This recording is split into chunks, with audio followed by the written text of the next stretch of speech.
பெருந்தலைவர் காமராஜரின் 122வது பிறந்த நாளை முன்னிட்டு சத்திரிய பாசறை மற்றும் காமராஜர் நேதாஜி சமூக நல அறக்கட்டளை சார்பில் காவல்துறை, மருத்துவத்துறை, தூய்மை பணியாளர்களை கௌரவிக்கப்பட்டது.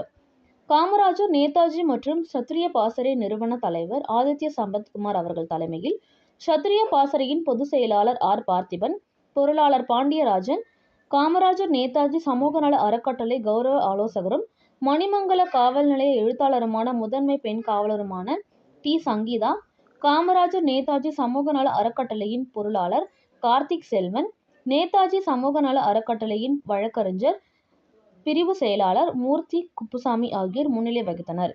இந்நிகழ்ச்சியில் சிறப்பு அழைப்பாளர்களாக கலந்து கொண்ட அன்னை வேளாங்கண்ணி குழுமத்தின் துணைத் தலைவர் தேவானந்த், ஆயுத பாதுகாப்பு படை ஆய்வாளர் மணிமாறன், தாம்பரம் அரசு நெஞ்சக மருத்துவமனையின் RMO மருத்துவர் திருமதி ராதிகா, குரோம்பேட்டை காவல் நிலையத்தின் குற்றப்பிரிவு ஆய்வாளர் திருமதி சசிகலா, சென்னை மண்டல திமுக வர்த்தக பிரிவின் செயலாளர் செந்தில், தாம்பரம் மாநகர குரோம்பேட்டை உதவி ஆய்வாளர் அற்புதம், உதவி ஆய்வாளர் கென்னடி சேவியர், ஊர்காவலர் படை தளபதியின் திருமதி நிர்மலா அவர்களும் கலந்து கொண்டு சிறப்புரையாற்றினார்கள்.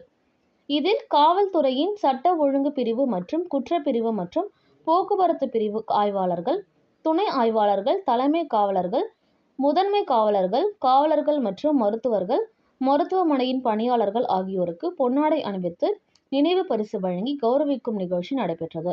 அதனைத் தொடர்ந்து பொதுமக்களுக்கு அன்னதானம், மரக்கன்றுகள் மற்றும் இனிப்புகள் வழங்கினார்கள். இதில் ஏராளமான காவல்துறையினர், சத்திரிய பாசறை மற்றும் காமராஜர் நேதாஜி சமூக நல அறக்கட்டளையின் நிர்வாகிகள், ஏராளமான பொதுமக்கள் கலந்து கொண்டு சிறப்பித்தனர். நம்ம பாரத பெருந்தலைவர்